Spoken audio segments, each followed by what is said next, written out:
very different than most battle cats I've already seen. He seems a bit wider. His face underneath the mask is a lot less menacing. As you can see, he looks a lot more like Cringer, which was probably by design, so that when you take the mask off, he's Cringer, and when you put the mask on, he's Battle Cat. He looks fairly standard, not much different in his appearance. But he's way more opposable, that's for sure. However, the new retro play was also opposable. And then there was the one from the 2002 series, which had Battle Cat's claw action. Rawr, rawr, rawr. Here, Battle Cat, get the traitor. Such a violent attitude. It looks alright, it looks okay.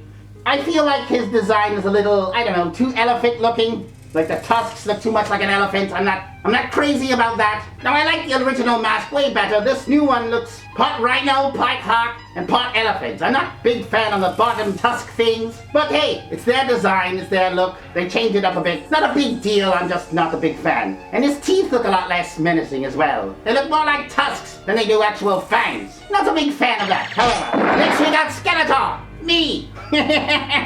Now, the obvious difference in this one is that I am wearing a cape. And I never had a cape before. They decided to give me a cape in this one. Now, personally, I don't think it's practical for Skeletor to have a cape. That's just another thing for He-Man to grab and toss me around. That's why I never had a cape to begin with. Once He-Man grabs my cape, I'm done. I think I know how to wrap you up. I come with my staff, and while I don't mind the design, it looks pretty standard Skeletor, I am not a big fan at all with the look of the face. Why am I making such stupid grin all the time? I look more like a Halloween prop than a menacing evil lord.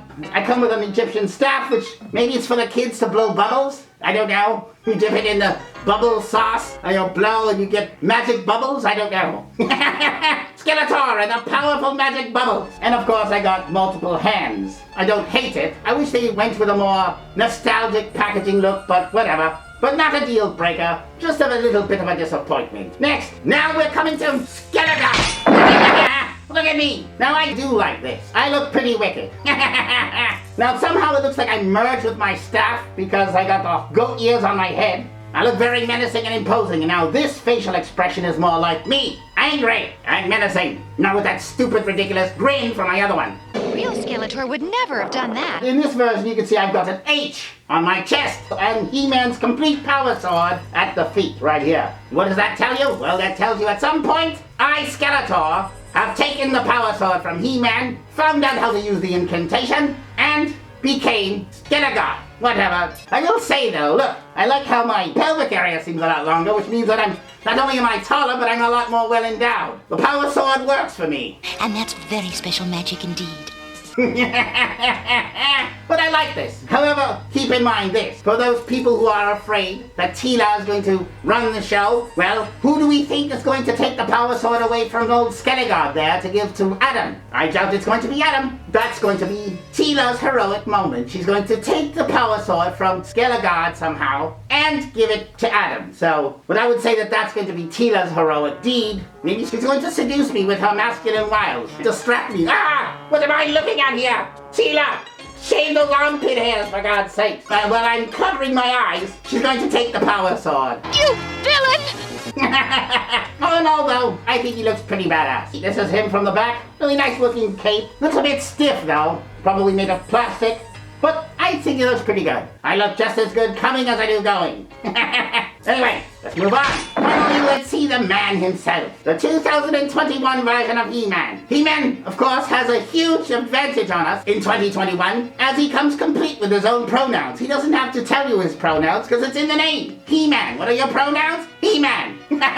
No, it looks like every other He-Man figure. Gauntlets, gray battle armor, sword, shield, all fairly standard stuff, right? The shield here. The one noticeable change you see is in the H on his chest. As the original, you could see had more like a, I'm not sure if it's Celtic or some kind of cross there. They've opted to change it for a large H. Now, for those people who think this is a massive change, it's not. As you can see, even the original He-Man did change at one point to the exact same H. This one is Thunder Punch He-Man, who apparently got chewed up as his face got chewed up by the cat. However, the H is intact, and you can see it's the exact same H. So, just so you know, they didn't invent the H. The H was always there. Now, he's definitely more opposable, and of course he comes with multiple hands. I'm kind of puzzled as to why they didn't make his sword split, which the original at least split, this one does not, which the whole storyline involves a split sword. I find that puzzling. Now he's holding something. What is he holding? I can't seem to make that out. What is he holding? Anyway, as you can see, He-Man is holding something like a football in his arms. It's metallic. I don't know exactly what that is. I can't make it out. It's possible it's some kind of spoiler from the series. I don't know what He-Man is holding there. Maybe it's his dignity, I don't know. But he's holding something. Another thing I noticed about this particular He-Man is his armor kind of rides up a little. It's a little higher up. Maybe he's now He-Man the situation? This He-Man apparently wants to show off his abs? Great, gorgeous muscles of yours. Not that I can blame him. If I had abs like He-Man, I'd show it off too. So it looks a lot smaller. Looks like a halter top or something. And all looks pretty good. Now, I'm not sure the exact retail price, but I've seen online that these figures are going to range around the $30 to $40 each. Or perhaps more, depending on retail location. Well, did you guys figure it out yet? Have you guys figured out which figures that should be represented are not in the first wave? Well, the series is called what?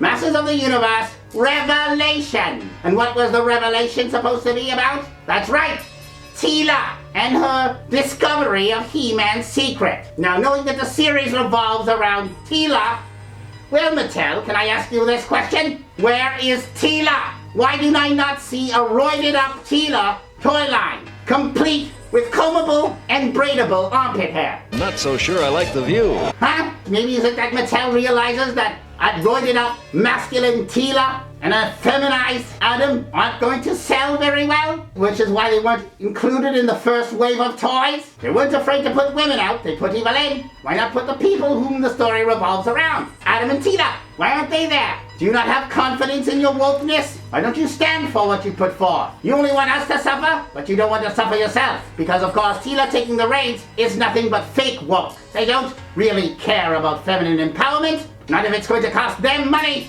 And if they introduce Teela's toy line in the beginning, well, that's a lot of wasted money, isn't it? Who's going to buy this toy? Her accessory, steroids that you can inject in her behind. You change her head, now she's feminine, now she's masculine. There's a reason why you didn't include her in this, because you know she wasn't going to sell. So if you knew that she wasn't going to sell, why does the series revolve around her then? I'll tell you why. You need to show off those woke points, right? I want to see outrage that she wasn't included in the toy line. So this way we can teach them a lesson. Why should you get to have your cake and eat it too? I want to see your grandstanding, Kevin Smith, about female empowerment, when I don't even see her toy in the first wave. That seems like more disingenuous chicanery for me. How much you want to make a bet when they do introduce Teela? It's going to be the original Teela from the beginning of the series, right? I doubt very much it's going to be this roided up version of Teela. Take it from Skeletor. But, hey, what do I know, right?